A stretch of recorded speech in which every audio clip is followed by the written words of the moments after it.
Hello, everyone.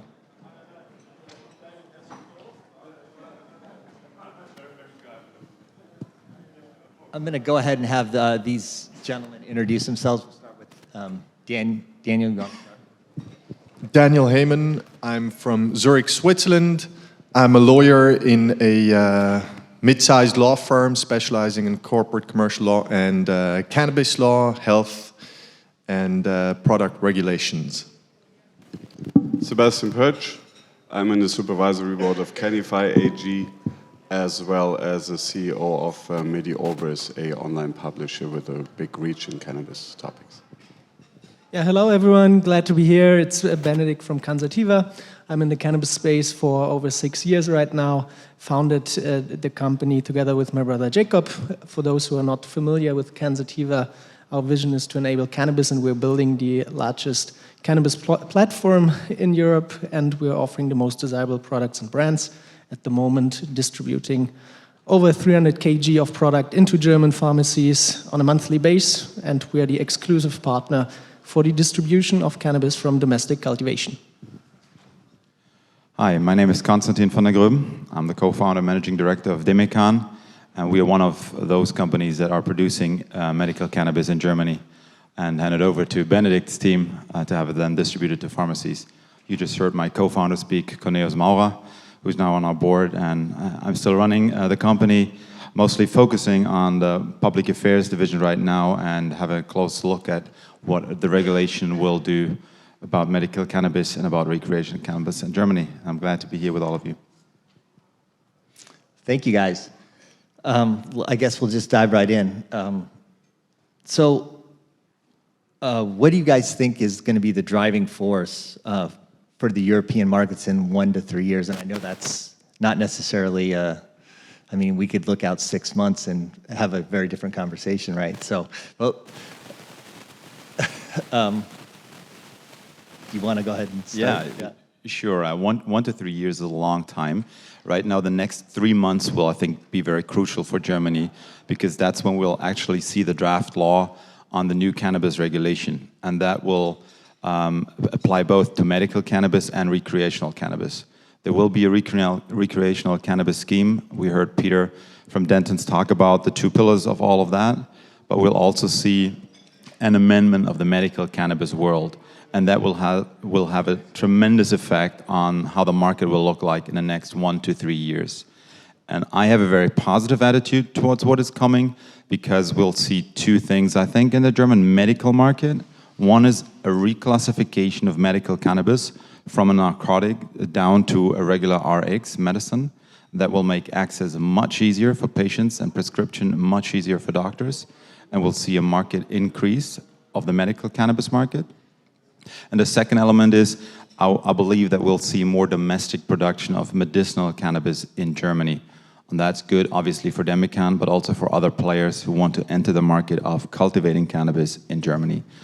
So with this positive attitude, I think we'll see a positive development also for the next 1 to 3 years. Yeah, I actually couldn't agree more, especially the reclassification or rescheduling of cannabis as a non-narcotic would be a real game changer, but would be also accelerator for the whole commercial market of cannabis, and in particular for medical cannabis. If you ask me, I could imagine there could be a 5x on a addressable market, maybe not in 3 months, but rather in like 2 or 3 years. I think this can be very likely, and shifts also the whole discussion and the focus on the medical market, because of course adult use legalization, it's all that we want, but at the moment, let's face it, we're talking in the first pillar about a non-commercial home grow approach and cannabis social clubs approach. So the second part of this first pillar, which is the reclassification, is probably the game changer and can give the whole industry a lot of momentum. So I'm also very positive about that. Having a look at Europe, we are also looking at UK and Poland. We can see some traction gaining in Switzerland. And we also have a lot of small countries, for example, Malta, who are not so interesting in terms of their population size. However, they are also pushing the front line of legalization a little bit more forward. So I think in the next 1 to 3 years, we will see a lot of markets opening in the medical field.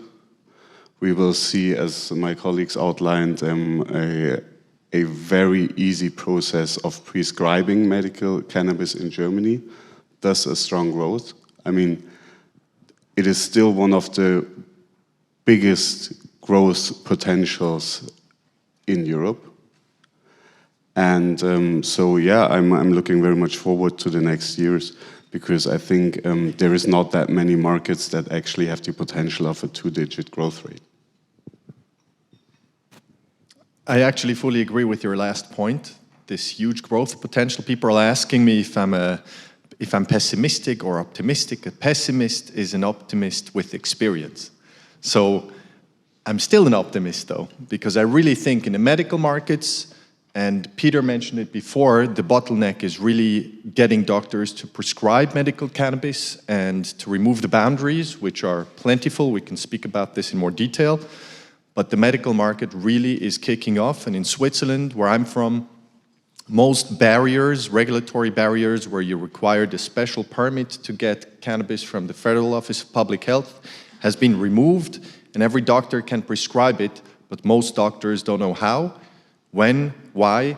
They need education, and we need to tackle that problem first and foremost. And when it comes to other markets, like the recreational market, there, true, 3 months is a long time, but at the same time it isn't. I think it's going to take much, much longer.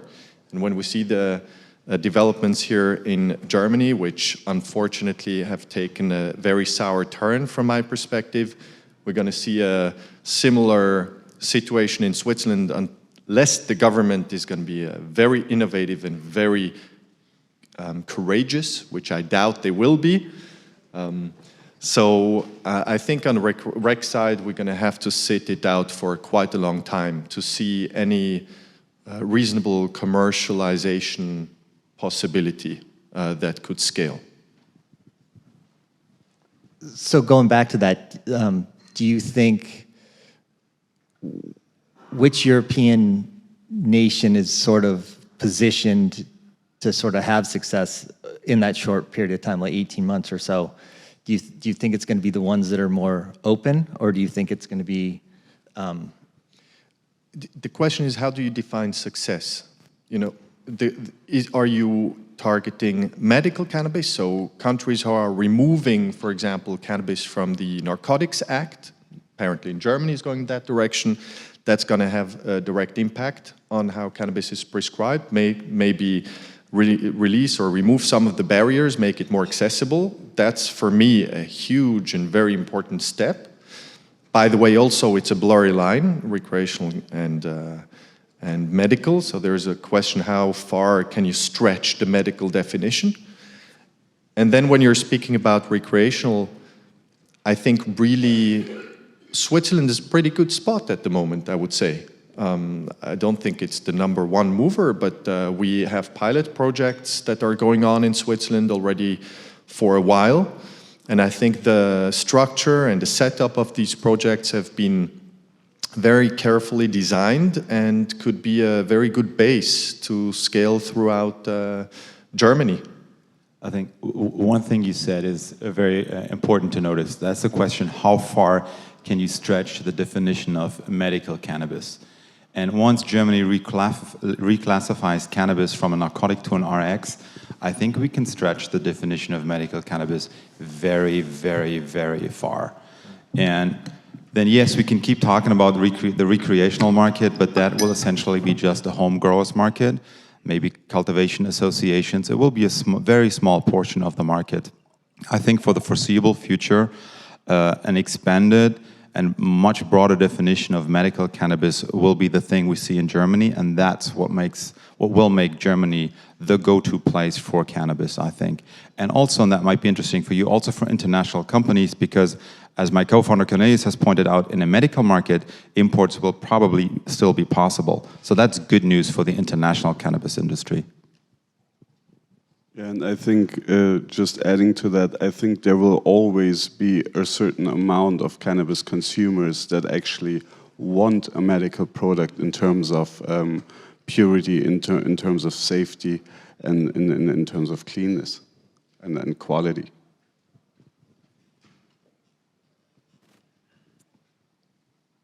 Oh, and I don't know where to jump to next. Oh, we could talk about quality, because I heard people from South Africa in the panel. I heard a couple of guys from Colombia, and we discussed imports.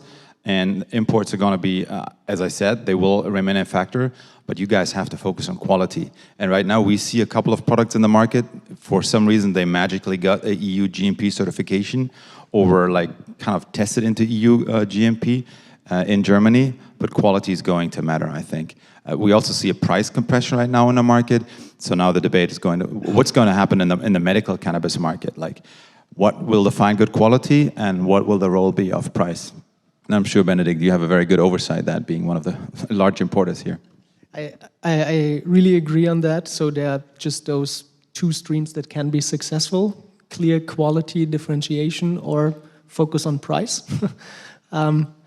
Quite a few companies right now, and this is also what happens, and it's also part of how the industry currently works, is that a bunch of companies in the first half of this year got bankrupt, right? So they're out of business. They sourced the wrong products that they can't market. So that's also important that you understand what kind of products you're sourcing, why you're sourcing them, and to whom you're selling them.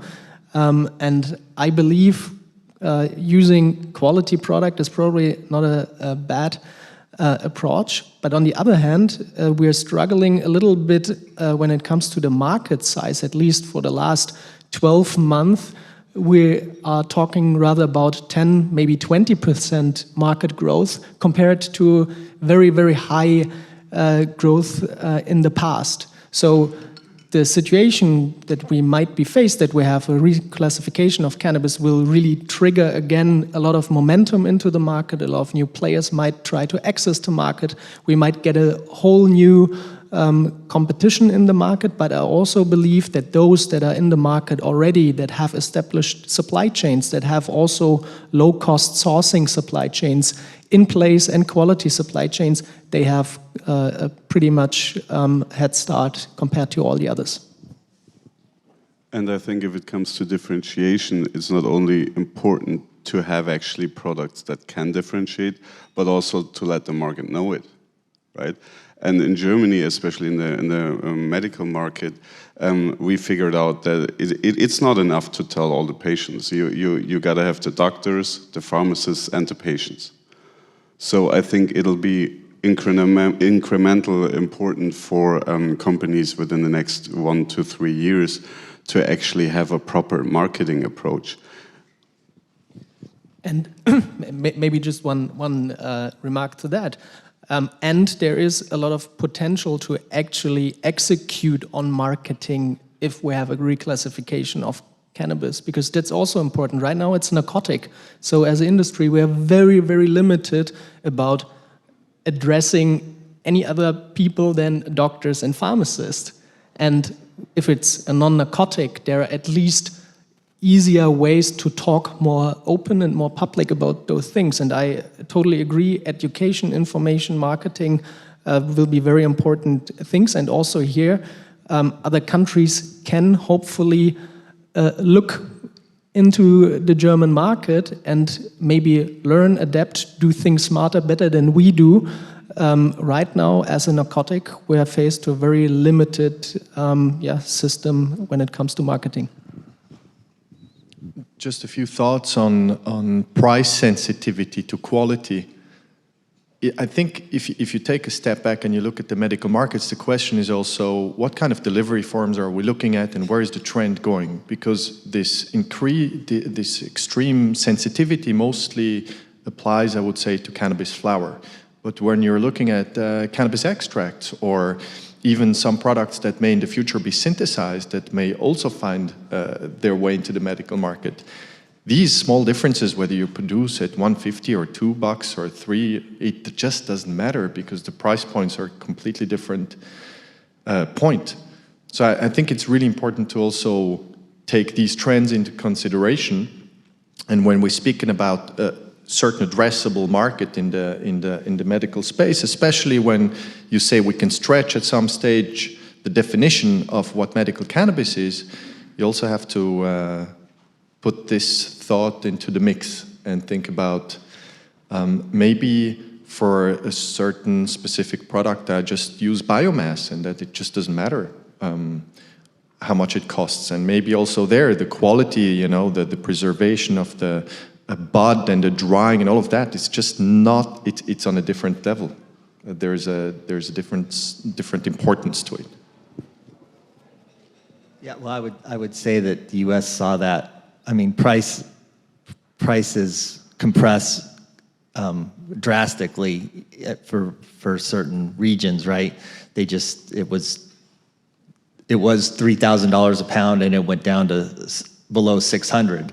So, and which sort of drives to the points of where is that production going to come from, right? But that's for a different topic. But so, sort of going back, do you guys think that how important is the UN Single Convention going to be to the countries in Europe that are looking into this?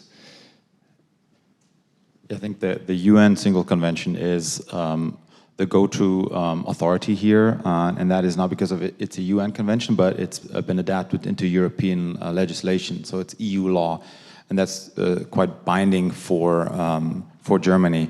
And that is why, if we ever see a recreational market, we'll not have imports into the market. Not because it makes sense economically. I totally agree with this. The guy who asked the question from South Africa, saying like, doesn't it, or for Colombia, doesn't it make sense to produce somewhere else where it's much more affordable? Of course it would make sense, but the regulation just doesn't allow it. So always be mindful of where the regulation goes, because this market is not driven only by economics. I would say it's mostly driven by the regulation. And the UN convention is something that even the German legislator is bound to. So we have to like abide by it. Maybe in addition to that, at the same time, the draft bill or the pillars that are now discussed totally reflect that, right? So we are already in a position where the legislator and the regulator understands not only the UN Single Convention, but includes them into all the discussions. So for me, it's more like, do we like it or don't we like it? It doesn't really matter because it is already integrated in the political discussion over already like 2 cycles of those kind of papers that were published in October and March. So and April, I think. So we have to accept that. Maybe in the long run, if we think about global economy, about global supply chains, there might be the possibility for example, imports. However, we're talking rather about a decade or 2 decades, but not about the near to midterm, right? I think we'll see that faster. Germany's trying, and they have now figured out a way to like abide by the convention and still go forward with cannabis regulation. The Netherlands has started a model project. Czech Republic is eager. I only kind of see maybe a couple of Eastern European states and France kind of opposed. Once they see the economic benefit for Germany from the cannabis, new cannabis regulation, I think they'll all join together and we'll see a EU regulation for cannabis, medical and recreational. And that's more like a 5-year, maybe 5 years away from now. Yeah, I think it'll take at least 5 years because currently there is no majority for European legislation on cannabis in terms of legalization. So yeah, I think we are stuck with the current situation, and we'll have to make the best out of it. Maybe just to clarify, I was very much referring to a global supply chain.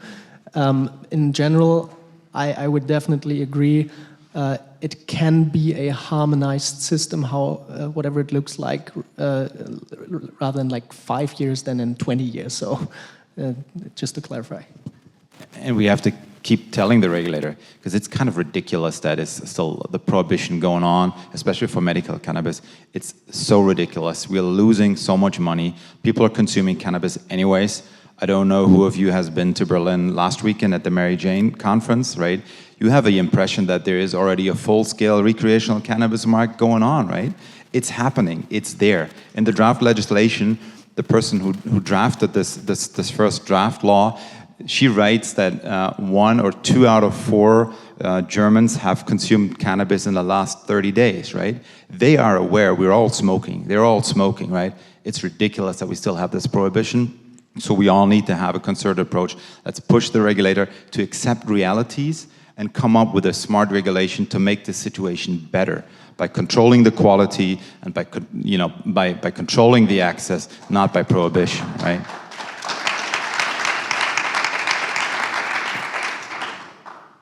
Daniel, you? I fully agree. We can take questions now. What? Oh, that was fast. Okay. All right. We'll start here. We'll go there. We'll go there. Oh, hey guys. Well, it's me again. Well, I'm an agronomist. I did my PhD in physiology, and I've been working in the cannabis space for the past 6 years, knowing the plant and see how we can grow it better and cheaper. I've faced 2 problems during my time in cannabis. One, a lot of prejudices from cannabis coming from South America and Colombia, and 2, lack of knowledge. The first one is the biggest one, and is what you mentioned, Constantine, and it's like people believe that because we grow cannabis at a lower price, it has no good quality. That is a huge mistake. There are several reasons why we grow cannabis cheaper, and it's because hand labor in our countries is cheaper, unfortunately. Second, our land is cheaper, right? And our wages for good professionals like myself are not as high as in Europe and other parts of the world. So please take away that prejudice that cannabis that is cheaper is poor quality. That is completely mistaken. I can invite you to my growing facilities in Colombia. You can see my facilities. They are completely IMC, GACP certified, CMGNC, right? Israel market, and we need to do a better close-up. So now my question is, why don't we take such opportunities to put this into a legislation, From you, again, as I said before, you guys are here in the legislation making.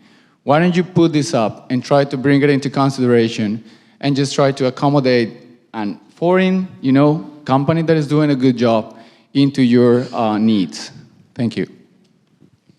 Maybe I take that. So first of all, thanks for your view on quality and price. I would also like to comment on that. But regarding your question, not only us, but many others in the industry lobbied probably the last 24 months or 18 months for global supply chains on adult use cannabis. A lot of us did so. But we need to accept right now that the regulator and the legislator is not in favor of that at the moment. And it's not that I don't want to fight, I don't want to continue the fight, but I also have to choose the right fights that I want to have, right? And right now we're very close to have a draft bill that might be presented to the parliament, and this is huge. This is huge for us as an industry. This is huge for Germany. This is huge for Europe.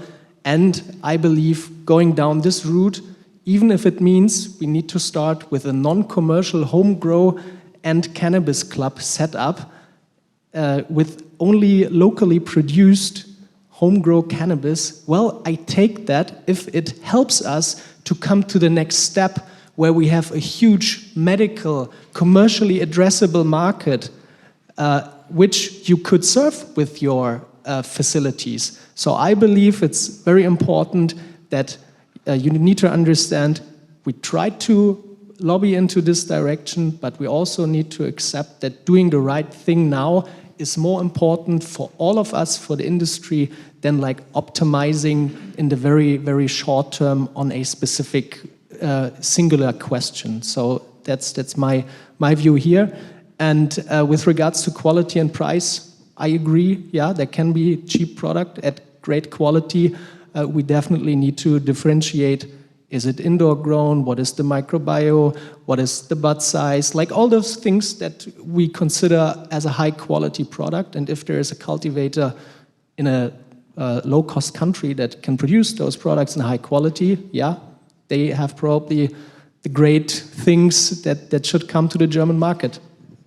Fantastic. Just- Go ahead. I would like to make one more comment. I really think the potential size of the medical market cannot be underestimated. And the reality is that in Switzerland, for example, today when we're speaking about the medical market, there's been some estimates where the Federal Office of Public Health says that maybe there's 500,000 people consuming cannabis, or 300,000 to 400,000 people consuming cannabis on a regular basis out of 8-9 million population. And 100,000 of these patients are self-medicating patients. But it doesn't take into account, for example, 5% of the Swiss population. That's not an official, that's just unofficial estimates, that are consuming opioids on a regular basis. Most of these patients could, for example, they could hugely benefit from substituting opioids with medical cannabis. And that's just in absolute terms, that's not in relative terms. That's the whole Swiss population, 5%. So the adult population, probably even higher. There's so much potential there still that we haven't been able to explore. And in that market, cross-border trade is absolutely open. And it's not something we really have to keep in mind. Thank you. We're going to keep going. I just want to remind people, in the interest of time, because a lot of people have questions, let's try to get to the question quickly. And we don't always need the whole history behind it. Okay, thank you. All right, so quick summary. We are a GMP producer in Spain. We pay very close attention to what's going on in the Spanish market, where they have, in the government, has a subcommittee. They've asked the regulatory body to produce guidance, but it's been slow moving. My question is, are you aware, we've talked a lot about Germany, are you aware of, or can you highlight other countries where maybe it's moved beyond public advocacy to actual deliberation in governments that could be some of the next markets in Europe? I think a special interest should have France. I mean, they're finishing their pilot in 2024, and due to the sheer size of their population, they actually have the potential of being at least the second biggest market in Europe. Furthermore, we as a company are looking at UK, Switzerland, and Poland. However, Poland is a little bit more tricky in terms of regulation. And so there's multiple countries that actually are gaining traction. Hi, thank you. So, I was hearing Daniel saying that the definition of other products like extract could be something that could have a big importance also in the recreational market. So can you please elaborate also maybe also Konstantin, what's your view on the idea that there is at the moment a threshold for THC potency, while eventually the best approach would be to regulate more on the quantity, and therefore extract that could be in concentrated form could eventually be favored in that regard? Thank you. So I think in the medical market, extracts will be a winner midterm for sure. All the doctors we talk to, I would say 80% prefer extract over flower. So that's a no-brainer. You just have to come up with a stable formulation, a good product that can be delivered sustainably. So that's a no-brainer. On the recreational cannabis market, I'm a little more skeptical because if you look at the consumers' reaction, I think in behavior, they prefer the flower. They like edibles and other form factors, but not so much extracts like as they are applied in the medicinal market. And edibles and so on, that won't be allowed in the near future. And even with extracts, I'm kind of skeptical that this will be allowed. It would require another level of education towards the regulator, and we'll be happy if we have educated them enough on flowers so that they will allow that. So more skeptical about the recreational market, definitely a winner midterm in the medical market. Maybe let me add some further figures on the extracts market. Right now, the total medical cannabis market is like 60% flowers, around about 20% extracts, and another 20% isolates, which is dronabinol mainly. We see that the flowers market is super patient-driven. We have, again, a lot of self-payers in that market. Some say 30%, others say 80%. It might be somewhere in between. And the extracts, it's pretty much doctors-driven. And at the same time, once you have a patient that uses a certain extract, you see that the quote or that it is prescribed is very high compared to the flowers market, where we have a lot of switching patients. And from like a pure revenue perspective, as a company that offers those products, yes, I totally agree. Extracts, it's pretty interesting, especially when a lot of maybe patient-driven people in like really the future might go out of the medical market because they go for home growing or get another product, adult use product, to substitute that. So it's a very relevant category, which is at the moment pretty underestimated. And also, you shouldn't underestimate the fact that there's most, for example, neuropathic pain patients are in a multi-medication setup. It's not just a single, you don't substitute 5 medications with medical cannabis. You continue to take various medication plus cannabis, and it's so much easier to titrate extracts than having someone inhale or even smoke a bud.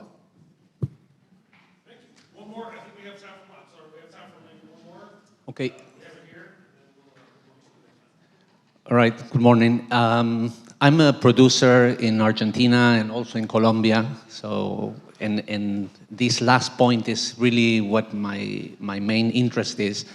I don't know if you guys are aware, but Argentina has a brand new cannabis law, industrial cannabis law, on the table for the president to sign. And we did, my company did a lot of lobby into that new law. And one of the things that we're going to see very soon is a new threshold of THC on industrial hemp. A lot of the countries in South America are going to allow 1% THC as a threshold. And also Argentina in particular, which is a very large agriculture country with a lot of experience in large agro operations, we are going to allow up to 2.5% with lab remediation, right? So if you go over the threshold, you can go to an extraction lab and just produce an extract from biomass.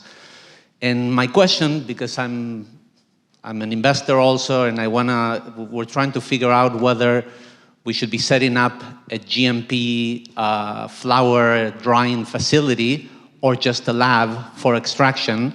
My question is, what do you think is going to happen to this market when good quality extracts will come from, at a price of what happened in the US with CBD that used to be a couple $1,000 a kilogram, and today it's only $300. Is there a place in this market for extracts that are cheap, and what's going to happen to the flower market if you can buy a gram of extract, 98% THC, for the same price as a gram of flower?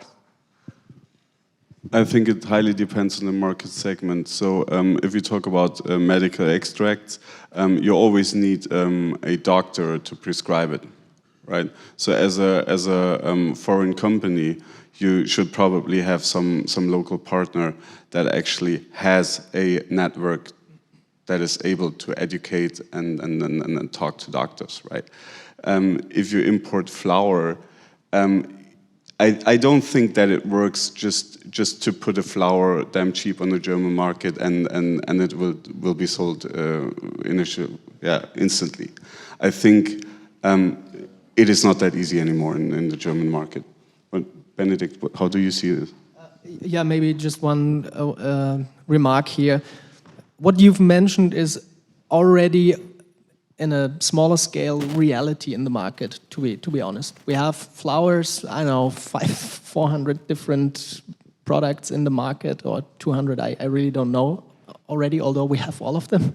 The extracts, we have a lot of different suppliers. We have one that is very much leading the whole segment with over 50% market share.